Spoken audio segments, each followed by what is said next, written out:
What you're hearing is black people, we gotta realize, yo, we are more influential than ever, and we gotta realize, yo, how far our influence extends because you really starting to hear people who are not black spit out like nigga values. Because for the most part, his wife is being a real nigga. All right. At one point, she says, I was in college popping my pussy. You know, she said popping my pussy. Like, God damn, popping my pussy sounds crazy. And then in another video, she says how her and Akaash were virgins when they had sex. Anywho. Akaash has been with one girl in his life who is his wife. Different guests, and this whole thing. My bad. Let me shout out the channel. Daddy Wells. That's the name of the channel. Shout out to her. Subscribe to her channel. Matter of fact, we're gonna subscribe right now. We're gonna subscribe right now. I mean, she don't need my help at all. You know what I mean? Because I just a small channel. But let's get to it though. This whole drama kind of started when they had the guys on from Fresh and Fit. One of them's name is Myron, and I don't really know the other guy's name. I just know of Myron. And basically, Andrew Schultz and Akaash were giving pushback and talking shit to Myron and the other guy about their views on women. I find corny is my preference is not my women. Now, I thought it was I'm not dating my women, period, which is the corniest human being outside of a criminal to me, period. Those are your roots. Those women are reflected in your roots. So if you're saying, hey, I don't generally date them, but I have more space for it, even though I still think it's a little corny. Akaash only dates brown. Akaash has been with one girl in his life who is his wife. That's my wife. That's the so this is like loyal through and through. They were just basically giving these guys a lot of shit for the things they've said about relationships and women and things like that. And this is where, in my opinion, Akaash started acting very holier than thou and bragging about how he was a virgin when him and his wife got together. Well, nasty work, King. The thing, alright, first of all, it's mad personal. Hella personal. Hearing the story back now, right? Oh, man. I don't know this dude. But just in 2025, bro, being a virgin until you're 31 years old doesn't sound very heterosexual. That sounds like you would have other kinds of sex. I'm just saying. Because there's just no way that you're going to wait till you're 31 years old. Period. All right? I'm going to tell you something right now. There is nothing cool about a male virgin. Ever. Fight! Who want to fight? You're not getting it. It's not clocking to you. It's not clocking to you that I'm standing on business, is it? Maybe I'm not even speaking English. I don't know. Maybe I'm speaking Guyanese. A guy's guy. A guy's guy? Yeah, Guy Lafleur. Guy Fieri. No? It's not making sense to you. Maybe I'm not even speaking English. Virgins when they first got together, which is the biggest drama of this whole situation. The whole show in Chicago with the bean now. Let me ask you this: do you believe her? If you've seen her, then it's hard to believe. What did that conversation go like? I don't remember how it came. I think she said it. Blacked out? She said it, and then I was like... When she said, I'm a virgin? She blacked out. Yeah, Well, he got happy. He said nothing compared to. Exactly. I was a stallion compared to anybody else. Yeah, that's great. So happy. Yeah, that for sure. Relieved. Oh, chill for what? Who is this nigga? Oh, God brought me this person that, like, we already connected, and, like, she also isn't having sex. And so people did some digging because that's what the internet does. The internet's gonna internet. She kind of fine. Anyway, so what you just saw with this dude, right? He is the prototypical, pretty much for the most part, the kind of man that women are going to choose for marriage in the long. He represents the kind of man that women choose usually when they're completely out of their prime. So what he's experiencing is, it's not that women weren't always this way, but social media makes it to where women can expose the worst parts of themselves and they can put it under the guise of entertainment. You know what I mean? Because there's so many devices. Listen, gay men have created all these phrases and devices that women can use at their behest. All right? That can really dampen the true meaning of a conversation or interaction or an experience. You know what I'm saying? Such as clocking tea. As soon as I say clock it, I can change the whole energy of a conversation. Clock it. Nigga, what? Clock? What the What's wrong with you? If you would have said clock it 10 years ago, nigga, bro, you might get punched in your face. It's very confusing. Listen, that's why I love slang and new phrases and shit like that. But sometimes, if we're talking about some serious shit, let's keep it in the lexicon of an understandable conversation. Please. Thank you. Know what I mean, hold on. Bentley that I park in the church is not just for me, it's for the church, it's for us. Can we drive it? No, God wouldn't want that in Jesus' name. My bad. And what people discover. I want to say about that too. Sorry. Going back to the kind of man that you need to be in 2025 to be married. For the most part, it's like, how can I say? This woman is a whole embarrassment to him. She does not make him sound popping at all. She make him look like an absolute fucking loser. I'm not sure if it's going to be in this video. There's a clip, actually, because you know what, academics was reacting to her video, I believe, and there's a video where his wife says the worst day of the year, and it's like a joke between the two of them. What's the worst day of the year for us? And it's Akaash's birthday. Like Akaash is playing like the stereotypical Western husband in the TV show or drama where it's like like she's, for the most part, she deal with him and talks to him as if she's reading a script. You gotta see this shit. You gotta see it. Let's see how far we get with this shit. Is that while Akaash has been out here acting morally superior as though his wife was like this innocent princess, the wife has been online talking about how she's nostalgic for college because she misses coming God! I can't believe this. And all this other crazy ass shit. And you guys know me. I'm not one to clutch my pearls and freak out about shit like this. But even I thought that what she said on the internet is wild. Not only has she said these things on her TikTok because, surprise, she is trying to become an influencer, which, by the way, just adds a whole nother layer to all of this because her content on TikTok consists of pretty much nothing else but shopping vlogs. And when I say shopping vlogs, she's not going to like Home Goods or Target. She is going to the most expensive stores like Gucci, Chanel, Miu Miu, and she's not just walking in and shopping. No, she has personal sales associates available on phone call, and she makes videos like, oh, my sales associate's in today, I'm gonna go to Gucci. I just want to say, and this is in no way to brag, but this is just to give you guys some like context here. I have known a lot of a lot of wealthy, very wealthy people in my life, and not even they have sales associates to every single store available on speed dial. So we're gonna go to the Gucci store because my sales associate is in, and I just want to try on some new pieces. Taking your partner on an impromptu shopping trip. Daggers. So I'll do that anytime. But if you think that's the bare minimum, Okay, do you understand? Do you understand what the words mean? Really fucking Do you understand what the Matter of fact, that's a good place to stop right there. Bare minimum. Let me tell you something right now. Yo, all these devices are meant to be like nooses around your neck, nigga. Bare minimum, for the most part, is one of the illest new, how can I say, like new like devices that women use to kind of put you in a bit of a trap where it's a negotiation tactic where I'm coming at you from the perspective that, yo, you really haven't done anything. Like this is, because again, if it's just me and you, if it's from me to you, right, and you're trying to sell me something, right? Listen, I could ask you for a good price, but if I'm not willing to pay the price, then we just don't have a deal, right?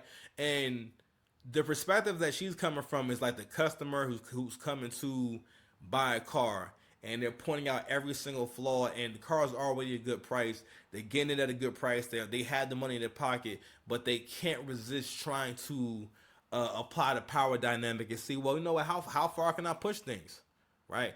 And we've gotten to where we are at the edge, and stories like this, these are, let me tell you something, Akaash Singh is actually a bit of a hero, and we kind of need this because we need men to see the inside of these relationships and see what they look like. And it's not so much that your relationship has to be like this, but for one, to look out for this stuff. Two, stop promoting the whole my girl's a princess and my girl's only for me. That's outdated. You have to let her show you that. Because he's not looking for that. He's not looking for actual loyalty. Honestly, again, if you was 31, you was able to wait that long to have sex, you was having sex with something. You was not walking around just saying, oh, I'm going to just wait till I find the perfect one. No, nigga, you had sex with someone. Okay? But anywho, but going to the whole bare minimum thing, a lot of that shit is really, it's really prostitute talk. It's really whore talk. It's that's I'm sorry. That's that stripper talk. Because a stripper, who again, she's not there to dance. She doesn't make money by taking her clothes off. She makes money by taking her clothes off, right? So she needs to get as much money out of a man as possible, from conversation, gifts, whatever it is. She has to extract, because she's not going to have a long-term relationship with that man. Also, their relationship is not one where she does anything relationship-wise necessarily, because she's not going to be helping him. If he hurts himself, she's not going to be there to help him, around the house and whatnot, right? If he gets sick, she's not going to be there for that. If he has a definite family, she's not there for that. She's only there to have sex. And what's going on, too, is a lot of y'all got side bitch DNA.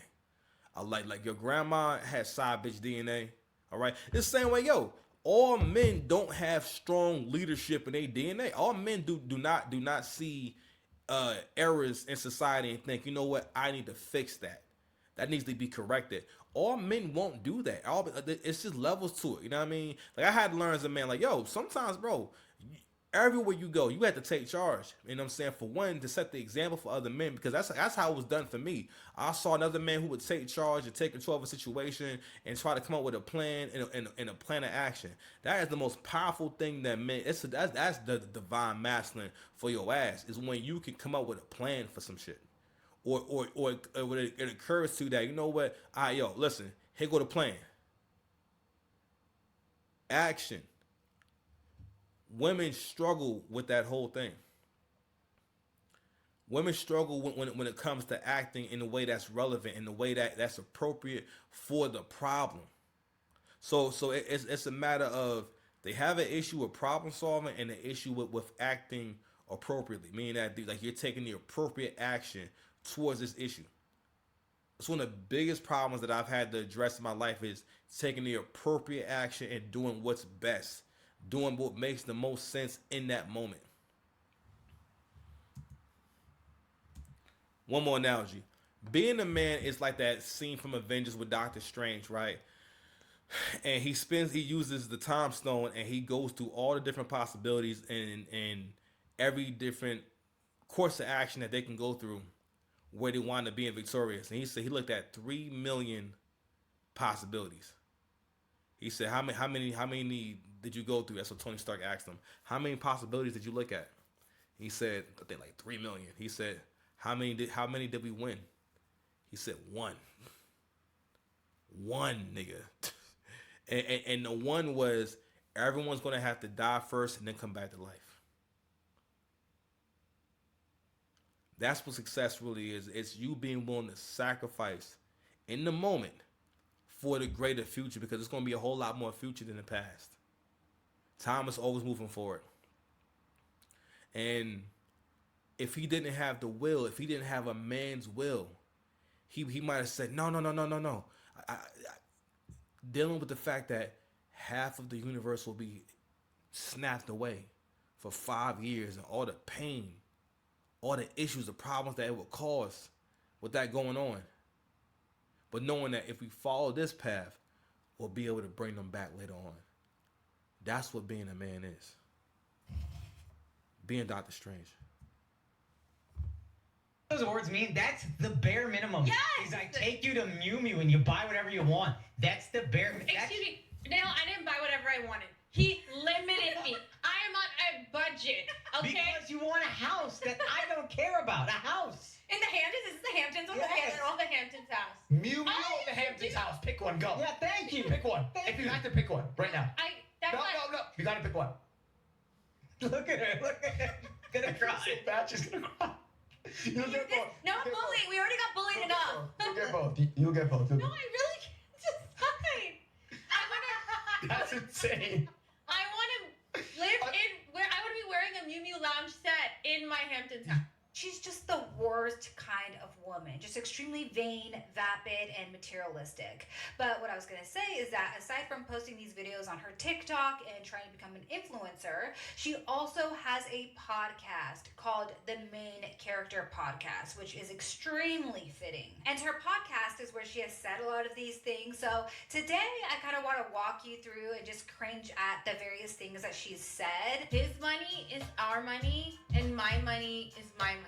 So I don't have an outline or a guide for any of this. I just want to kind of go through these one by one with you guys just so we can shit on her a little bit because she is just, she's awful. I figure maybe we can start with some TikToks and then we'll move on to her podcast for the grand finale. Okay. Sometimes I get so painfully nostalgic for college. So I was popping my...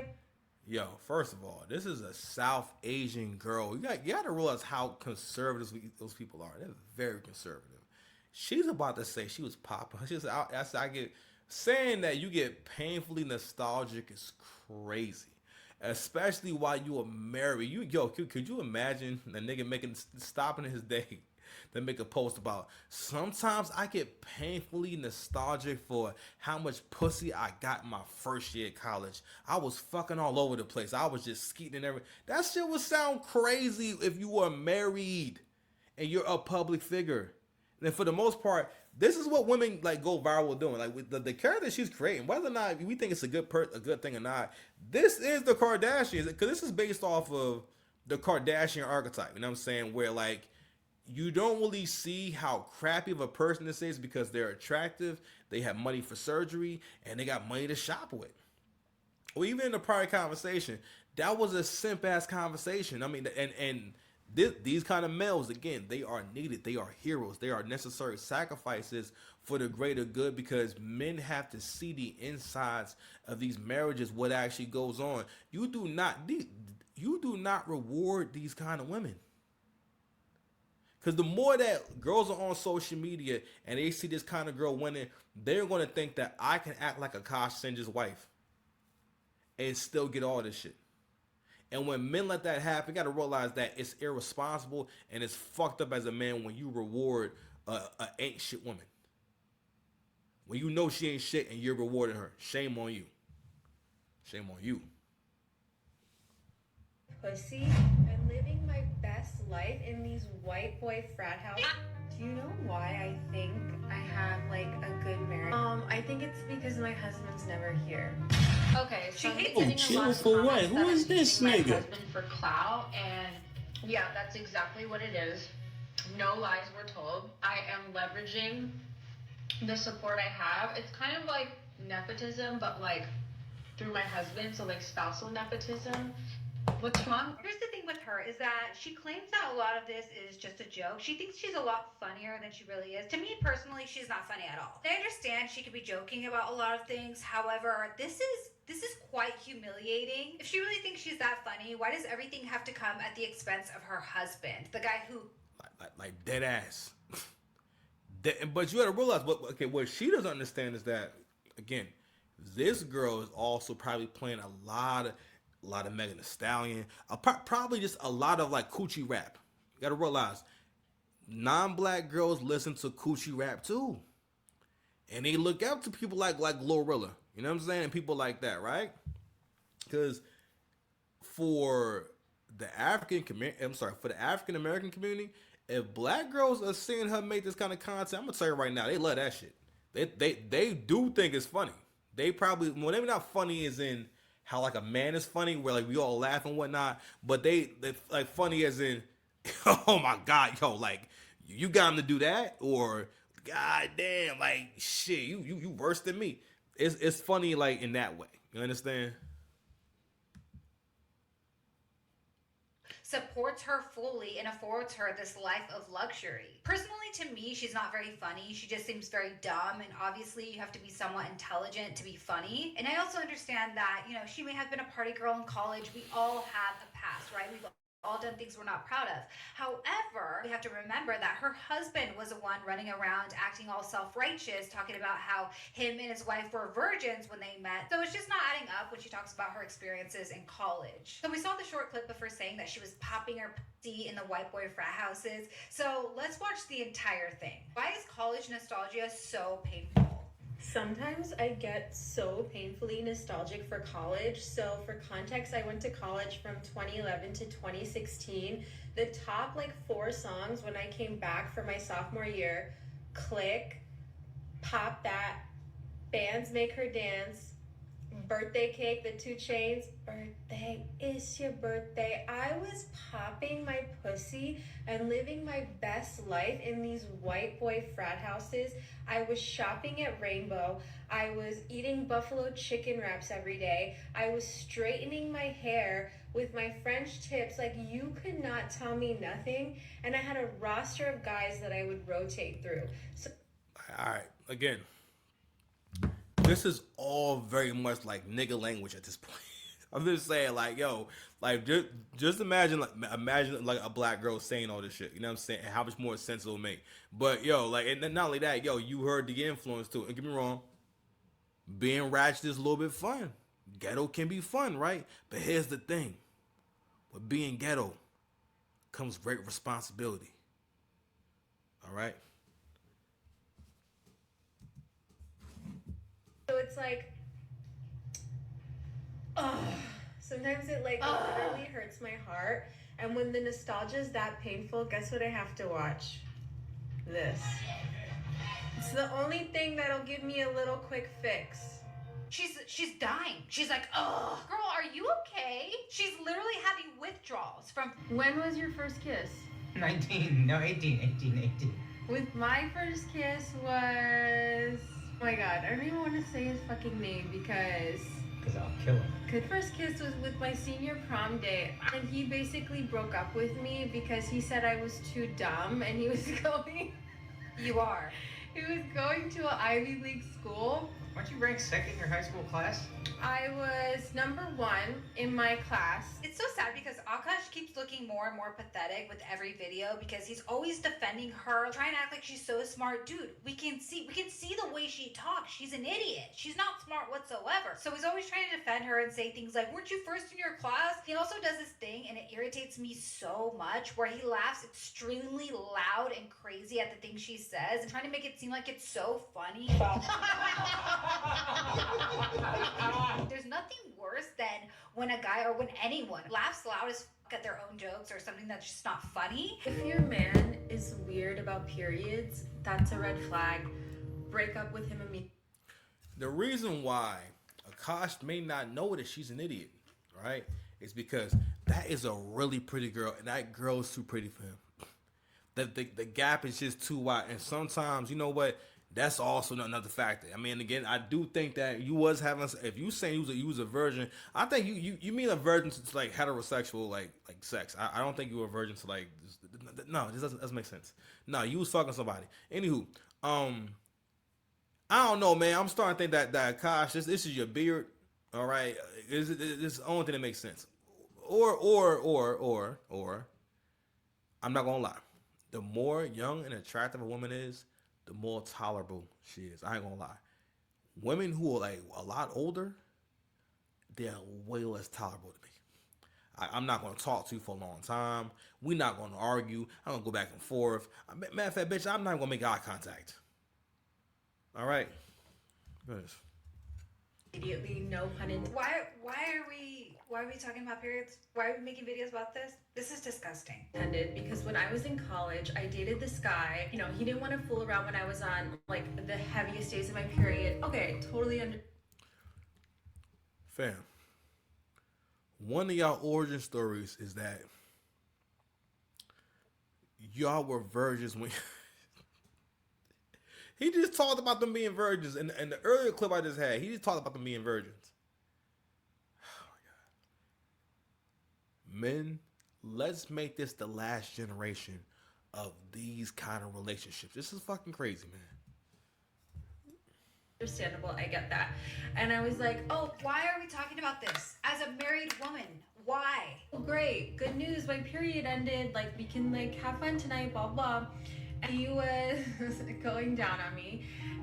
Like, wouldn't you know it, I was still spotting. And also, if you're like poking around down there, like more blood can sometimes come out even if your period is over. I swear to God, like I thought my period was done. He like looked at me with so much disgust, and I'll never forget that moment. Like I felt so ashamed and so dirty, and like he was like, how could you do this to me, and all this stuff, ruined the night and like whatever. And he was my boyfriend at the time. I was just like so depressed. I went home and like I called my sister and I was like, I have to tell you something, like this happened to me. And she literally was like, so, and I was like, what do you mean? She was like, Jessie, that's so normal. Like, yeah, sometimes you spot. Like, why would he make it such a big deal and like punish you for it? And I didn't realize that at the time, but being with my now husband, it's so different because he has never once shamed me for Virgin, guys. Remember, she was a virgin. spotting, or like maybe if we are fooling around and then like a little bit of blood gets somewhere, he's not like, ew, whatever. He's just like, oh, I'll wash the sheets. I got it. Like, he's so fucking sweet. I'll just give him a heads up like, oh, my period's actually like really heavy today. And he's like, okay, no worries. But then if I'm like, oh, I'm actually still spotting, he's like, I don't care. And look, I'm not saying everyone has to be comfortable with the same. You trying to tell y'all, women by nature, if you don't check them, they will sabotage everything. Like, she's humiliated. First of all, why do you want someone to deal with your period? It's blood coming out your pussy. I'm just saying, like, what? Why is this a subject for you that you need to talk about? Who cares? It's not a serious problem if people are fucking on their period. It's not no serious issue. Like, it's not something that someone needs. What she's doing is, this is the sport. This is the sport of in the Western world, women have the sport of, how can I embarrass my husband more? How can I embarrass my man more? Basically, what lengths do I make my man go through to be with me? You know what I'm saying? And modern women love to come online and say, and again, but they don't express it that way because, again, women are not direct in nothing when it comes to communication. So rather than saying, this is not so, if she was being truthful, right, the title would be more so, or the vibe would be more so. So this is how I humiliate my husband, one-on-one. You know what I'm saying? Like, because that's kind of what it is. That's what she's doing. So you're basically saying that, yo, if you bleed and everything, you make him wash the sheets. Like, why is the answer, it's okay, babe, I'll wash it. What she's doing is establishing that, yo, I don't have to do anything I don't want to do. Whatever I come up with, he gonna deal with it, so on and so forth. Anyway, so there's that. So I think we're gonna play a little more. It's like man late. Okay, we got an hour and 20 minutes in. We're gonna play a little more, then we'll close out, and we'll get back to it tomorrow. Things, but I feel like there is a pattern of guys that aren't comfortable with guys that also kind of suck. So, I don't know, let that be your sign. Any guys that are still grossed out about period stuff, like, you're fucking annoying and, like, grow the fuck up. They, like, kind of suck. So if a guy doesn't want to get blood all over him, then he sucks. This girl's absolutely disgusting. I keep hearing people saying things like, she's just so unlikable. She's just the worst kind of woman. Okay, hi, my name is Jasleen, and these are things that I do as a stay-at-home wife. Or sorry, I don't do. I don't cook, I don't clean, and I don't do my husband's laundry.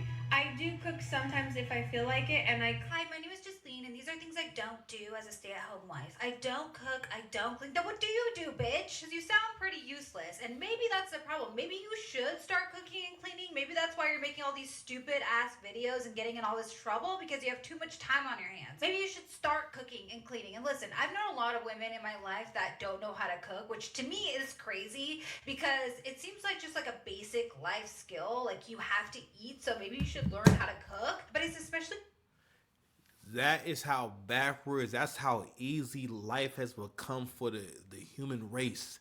That women have made cooking and cleaning as it, like you oh my god, that's become some kind of like valuable skill. Like if you're a millennial man, one of your hopes is that she'll give you a home cooked meal, or one of your hopes is that she'll make food. You know what I mean? And you have literally have countless hours of online content of women from all walks of life trying to tell you about like what they're not going to do, fam. But a part of why that goes on, and I will make the men take accountability for the shit, because again, a lot of shit has to do with y'all niggas being thirsty for pussy. That era has to end. Control your goddamn self. Because men being thirsty for vagina really also ruin relationships, because you had more and more men who would basically kind of, how can I say, kowtow and acquiesce to the woman's demands and whatnot. That's where you get happy wife, happy life. What that shit really is that nigga has a scarcity mindset, and he's spreading his scarcity mindset to you. All right. And as I get older, I'm realizing what scarcity mindset means, meaning that, you know, you don't stay in a bad situation. This is not a good deal. Like real talk. And this is another instance where men, when they get into relationships, shout